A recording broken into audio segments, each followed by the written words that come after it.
जिसमें मैं जीवन की मुख्य चीजों पे आधारित विश्लेषण करता हूँ। करियर, बिजनेस, पैसा, लव, मैरिड लाइफ। साप्ताहिक राशिफल निरंतरता से आते हैं, जो डे टू डे एक्टिविटीज पर पड़ने वाले चंद्रमा के प्रभाव का आकलन करता है। चंद्रमा का गोचर, उनका बाकी ग्रहों से युति आदि। लेकिन और बाकी ग्रहों पर भी वीडियो आते ही यथासंभव, बड़े ग्रहों पर तो अवश्य आते ही हैं। कुछ इंपॉर्टेंट योग बनते हैं, कुछ स्थितियां बदलती हैं, उस पर वीडियो बनाता ही। लेकिन इन सभी में ये जो त्रैमासिक राशिफल होता है, ये एक अलग ही स्थान ग्रहण करता है, क्योंकि ये एक ऐसा वीडियो होता है, ऐसा राशिफल होता है जिसमें मैं सभी ग्रहों के प्रभाव का आकलन करता हूं। एक साथ क्या उनका प्रभाव 3 महीने में पड़ेगा। और उनके लिए बहुत विशेष होता है जो लोग ये समझते हैं कि ज्योतिष कोई जादू टोना नहीं है, कोई कोई वर्ड बोलकर रातों रात करोड़पति बनाने की कला नहीं है, बल्कि एक विद्या है जो हमें मार्गदर्शन करवाती है। हमें इस अंधकारमय जीवन में अगर कुछ चीज थोड़ी सी गाइडेंस दे सकती है, क्योंकि भविष्य अनसर्टन होता है, वहां पे एक थोड़ी सी रोशनी मिल जाए ना कि हाँ, हम सही जा रहे हैं, गलत जा रहे हैं, ये टाइम अच्छा है, बुरा है, तो बहुत है। इतना ही अगर ज्योतिष का एक लाभ मिल जाए तो व्यक्ति के लिए बहुत है। मैं हमेशा कहता हूँ कि ज्योतिष से एक्सपेक्टेशन सही रखिए, तभी काम आएगी। आपका ये एक्सपेक्टेशन है कि ज्योतिष मेरे को अंबानी बना देगी रातों रात, तो फिर गलत एक्सपेक्टेशन। तो जैसा मैंने कहा, बहुत उपयोगी होते हैं। और ये 3 महीने के कालखंड में बहुत कुछ घटने वाला है।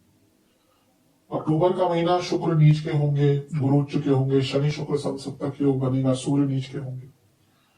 नवंबर के महीने में नीच भंग बनेगा सूर्य शुक्र का, बुध वक्री होंगे, शनि मार्गी होंगे, गुरु वक्री होंगे, बुध पतित हो जाएंगे, गिर जाएंगे पिछली राशि में। और दिसंबर के महीने में गुरु ग्रह की घर वापसी होगी, बुध की घर वापसी होगी, जो गिर गए थे पहले। इन ग्रहों की युतियां बहुत होंगी। आपका 10वां भाव बहुत सारे ग्रहों से प्रभावित हो जाएगा, धनु राशि सुपर एक्टिवेटेड। तो बहुत कुछ घटने वाला है। यदि आपकी लग्न राशि या चंद्र राशि मीन है, दोनों ही गाइडेंस के इस राशिफल को देख सकते हैं। जहां से सूट और रेट ज्यादा करता है वहां से देखिए। व्यक्तिगत मेरा मत है, लग्न से देखेंगे तो अच्छा है, किस नहीं पता तो चंद्र राशि से भी देख सकते हैं। कुछ उपाय भी वीडियो के अंत में अवश्य बताऊंगा। शुरू करते हैं अक्टूबर के महीने के साथ। अक्टूबर का महीना देखिए काफी बदलाव लेकर आएगा। पहला बदलाव तो बुध का होगा। बुध आ जाएंगे आपके अष्टम भाव में, तुला में, और उनकी युति होगी, यहाँ पे योग होगा मंगल के साथ करीबन 20 दिन के लिए। फिर बुध आगे चले जाएंगे, मंगल भी राशि बदल लेंगे कुछ टाइम बाद। आपके 2 केंद्रों के स्वामी हैं, और उस नाते उनका अष्टम में जाना थोड़ी अनिश्चितता ला सकता है। क्योंकि अगर केंद्र का स्वामी अष्टम में जाता है ना, तो अब जैसे चौथे घर के स्वामी है तो घर में थोड़ी स्थिति भी करना, इमोशनल लेवल पर प्रॉब्लम्स। और क्योंकि मैरिड लाइफ के भाव के स्वामी भी हैं और मंगल के साथ बैठे भी हैं, मंगल दोष बनाकर बैठे हैं, तो मैरिड लाइफ में प्रॉब्लम्स आ सकती है। But on the brighter side, चौथे घर के स्वामी अष्टम में मंगल के साथ है। पैतृक संपत्ति का लाभ, और क्योंकि मंगल है तो पैतृक संपत्ति पे कुछ कंस्ट्रक्ट कराना है, बहुत अच्छा योग है। और सप्तमेश अपने से दूसरे में है, और बुध अष्टम में धन की वृद्धि, अचानक से बड़ा धन और गुप्त धन के लिए बहुत अच्छे हैं। तो जहां पे थोड़ा सा इमोशनल लाइफ में, मैरिड लाइफ में प्रॉब्लम्स आ सकती है, वहीं प्रॉपर्टी, स्पेशली पैतृक संपत्ति और बिजनेस के लिए अच्छा है। अष्टम के बुध रिसर्च स्टूडेंट्स के लिए बहुत अच्छे होते हैं। और क्योंकि मंगल आपके धन स्थान और लक्ष्मी स्थान के स्वामी है, और बुध आपके सप्तमेश है, तो बिजनेस में तो बहुत बड़ा लाभ यहाँ पर आपको हो सकता है। आपके पति या पत्नी का पैसा भी बढ़ सकता है। बस ये है कि मंगल और बुध अष्टम में है तो उग्रता थोड़ी सी रहेगी, क्योंकि बुध बुद्धि के कारक है, और यहाँ से मंगल धनस्थान को देखेंगे, बुध भी देख रहे हैं, तो पैसा लगाने से थोड़ा सा बचेगा और वाणी पर थोड़ा कंट्रोल करके रखेंगे। क्योंकि बुध जब अष्टम में होते हैं ना, तो व्यक्ति क्या बोलता है उसको पता नहीं चलता। क्योंकि बुध जब भी अष्टम में होंगे तो वाणी स्थान को देखेंगे, इससे थोड़ा केयरफुल रहेगा। यहाँ पर मंगल और बुध पर राहु और बृहस्पति की दृष्टि भी है। बृहस्पति की तो 18 तारीख तक रहेगी, फिर बृहस्पति आगे चले जाएंगे। तो ये दोनों ग्रह क्या है, ये वृद्धि के कारक है। तो मंगल क्योंकि धनेश है, भाग्यस्थानी के स्वामी है, और उनकी युति हो रही है 2 केंद्रों के स्वामी के साथ, तो प्रॉपर्टी और बिजनेस में बहुत लाभ, विदेश से पैसा, और इवन नया बिजनेस स्टार्ट करने का, अपने बिजनेस में कुछ एड ऑन करने का मौका भी आपको मिलेगा। धन तो बढ़ेगा, 9 अक्टूबर को शुक्र का गोचर होगा और शुक्र कन्या में आ जाएंगे और नीच के हो जाएंगे। मैं हमेशा से इस चीज को बोलता हूं कि नीच का ग्रह बुरा नहीं होता, लेकिन उससे कुछ तत्व खराब होते हैं। अब क्योंकि शुक्र अपने आप में लक्ष्मी के कारक हैं और आपके एक उपचय भाव के स्वामी है, सप्तम में आए हैं, ये विवाह का योग अवश्य बनाते हैं। भले ही नीच के हैं लेकिन विवाह का योग बनाते हैं। क्योंकि वो अष्टमेश है और यहाँ पे एक परिवर्तन योग बन रहा है छठे और सप्तम के, सॉरी सप्तम और अष्टम के बीच में, क्योंकि शुक्र बुध की राशि में है, बुध शुक्र की राशि में। फिर से बिजनेस के लिए बहुत अच्छा है, लेकिन ये मैरिड लाइफ की तरफ बिल्कुल भी अच्छा इशारा नहीं है, क्योंकि कारक है मैरिड लाइफ के। वक्री शनि देख रहे हैं, शनि शुक्र का समसप्तक योग है और सप्तमेश अष्टम में है और अष्टमेश आगे सप्तम में।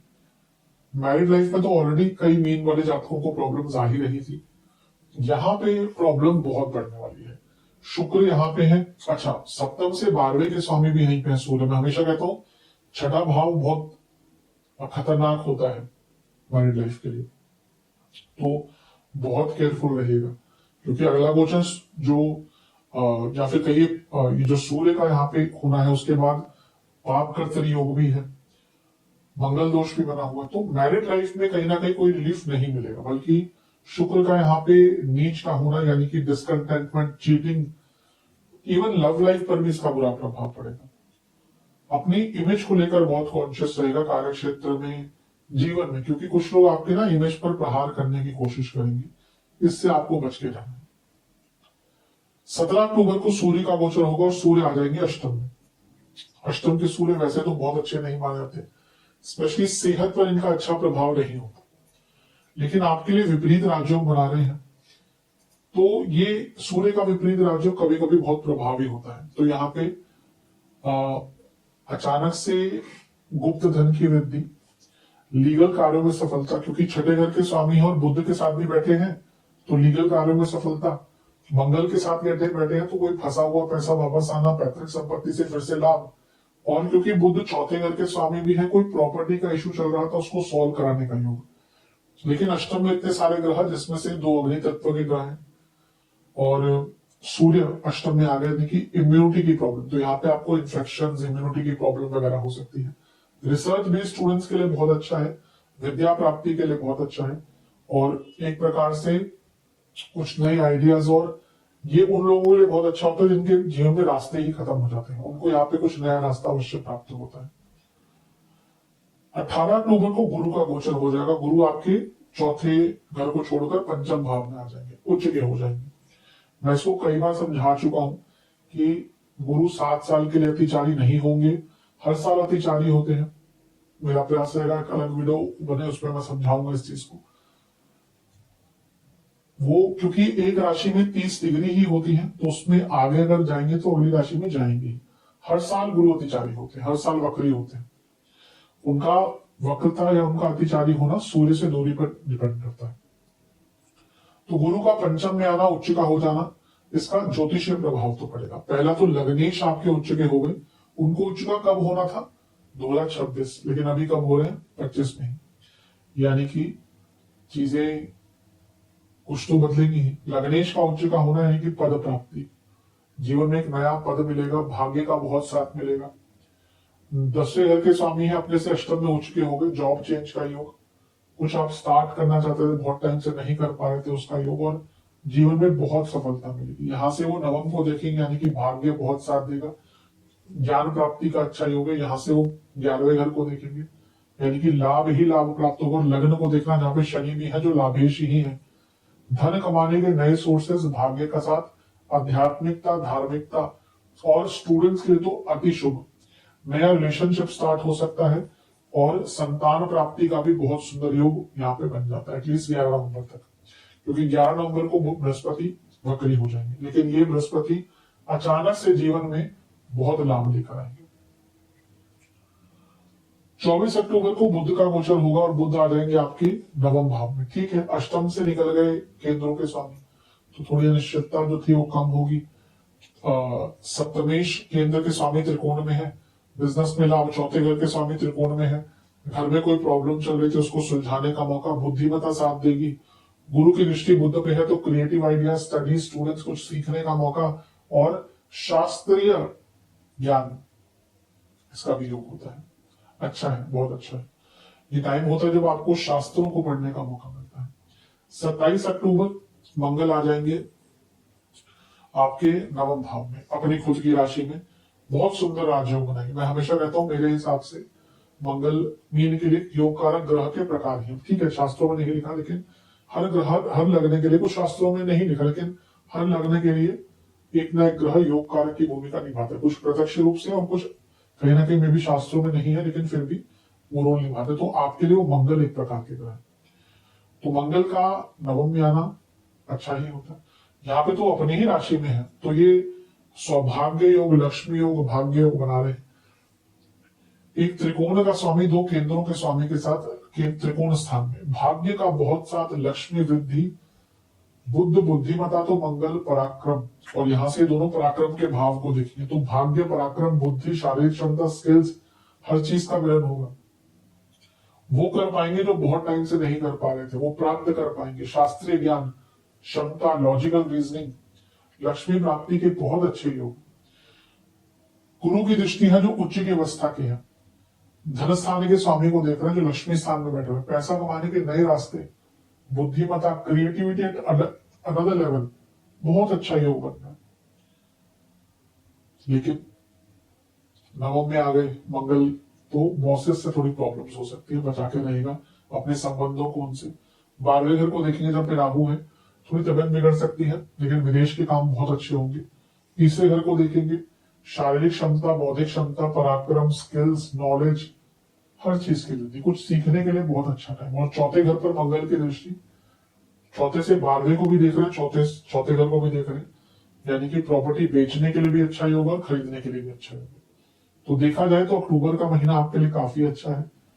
नवंबर का महीना थोड़ा सताएगा, लेकिन अक्टूबर का महीना तो काफी अच्छे बदलाव लेकर आएगा। और सेहत पर ध्यान देके चलेगा, क्योंकि लग्न में एक वक्री ग्रह है जो 12वें घर का स्वामी भी है। अदरवाइज ये महीना काफी प्रोडक्टिव रहेगा। चलते हैं नवंबर के महीने की तरफ। नवंबर का महीना भी बहुत विशेष होगा, लेकिन यहाँ पे थोड़ा सा संवेदनशीलता भी बढ़ेगी, क्योंकि आपके लग्नेश की वक्री हो जाएंगे, यानी कि गुरु। पहला बदलाव शुक्र का होगा, शुक्र आ जाएंगे तुला में। अष्टम के शुक्र पैसे के लिए अच्छे होते हैं, कुछ चीजों पर बुरा प्रभाव भी लेकिन पड़ता है। यहाँ पर शुक्र विपरीत राजयोग बना रहे हैं और सूर्य भी विपरीत राजयोग बना रहे हैं, और ये दोनों नीच भंग भी बना रहे हैं, नीच भंग योग। तो आपके लिए बहुत अच्छा समय है। अष्टम में दो विपरीत राजयोग, अष्टम में नीच भंग।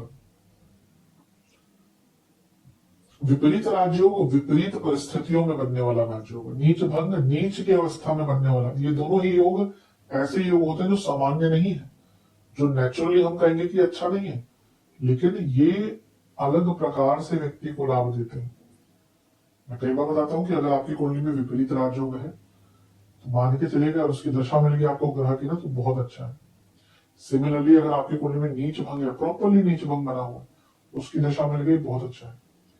वो आपको कभी भी सामान्य तरीके से या जैसा आप सोच के बैठेंगे वैसे कभी लाभ नहीं मिलेगा, लेकिन लाभ अवश्य मिलता है। तो यहाँ पे पूरे जीवन में बड़े बदलाव लाने का मौका, लीगल प्रॉब्लम्स में सफलता, फाइनेंशियल ट्रबल से निकलने का मौका। शुक्र जो है वो आपके तीसरे घर के स्वामी है और अष्टमेश ही है, अष्टम से अष्टम के स्वामी है और अष्टम के स्वामी भी है। अष्टम भाव बदलाव, उससे अष्टम बदलाव, अपनी सेहत पर काम करने का मौका, कोई डायग्नोज नहीं हो रहा था हेल्थ प्रॉब्लम, उससे निकलने का मौका, और दो विपरीत राजयोग यानी कि पूरे जीवन में रूपांतरण करने का मौका। अगर आप ऐसी अवस्था में देना कि आप बहुत कुछ बदलना चाह रहे थे लेकिन कुछ भी बदल नहीं पा रहे थे, ये वो टाइम है नवंबर का जब जीवन पूरा एक नए आधार से आप स्टार्ट कर सकते हैं। ज्ञान प्राप्ति का योग है। अष्टम से दोनों ग्रह इतनी अच्छी अवस्था में धन स्थान को देखेंगे, रुका हुआ पैसा, इन्वेस्टमेंट, नए पैसे कमाने के मौके, तो सब कुछ अच्छा। राहु का प्रभाव गुप्त धन और विदेश से धन में दिखाता है, और अष्टम में नीच भंग का बनना, यानी कि मैंने कहा ना, ऐसी अपॉर्चुनिटीज बनेगी, मिलेंगी जो शायद बहुत अच्छी होंगी लेकिन आपके शायद कंफर्ट जोन से बाहर हो सकते हैं। तो हाँ, यहाँ पे अगर सफलता प्राप्त करनी है ना, तो be ready to be out of your comfort zone. लेकिन बहुत अच्छा योग है, बहुत अच्छा। सूर्य अकेले अष्टम में अच्छे नहीं होते, लेकिन दो विपरीत राजयोग, नीच मंगल योग, इवन हेल्थ में अगर कुछ इश्यूज आ रहे थे उनको समझने के लिए, सॉल्व करने के लिए भी बहुत अच्छा। इसके बाद 10 नवंबर से थोड़ी दिक्कतें स्टार्ट होगी, क्योंकि 10 नवंबर से बुध वक्री हो रहे हैं, दो केंद्रों के स्वामी हैं, वक्री हो जाएंगे, तो थोड़ी सी उथल पुथल मचेगी, प्रमोशन हो सकती है, बिजनेस में थोड़ा स्लो डाउन आ सकता है, फैमिली लाइफ में प्रॉब्लम, इमोशनल प्रॉब्लम्स स्टार्ट होंगी, सोचने की क्षमता, नवम भाव में वक्री है तो भाग्य में भी उतना साथ ना दे, बॉसेस से मतभेद स्टार्ट हो जाएंगे। लेकिन अगले दिन गुरु भी वक्री हो जाएंगे 11 नवंबर को। तो यहाँ पे 3 ग्रहों का वक्री प्रभाव हो गया। लग्न में एक ग्रह वक्री शनि, जो जुलाई से चल रहे हैं वक्री, पंचम में लग्नेश वक्री, नवम में बुध वक्री। ये जो आपका त्रिकोण है, धर्म त्रिकोण, ये वक्री हो गया। यहाँ ये वक्री प्रभाव में आ गया, ये वक्री नहीं हो गया, ये वक्री ग्रह के प्रभाव में आ गया। अब इसमें क्योंकि आपके लग्न में एक वक्री ग्रह है और आपके लग्नेश भी वक्री है, तो इससे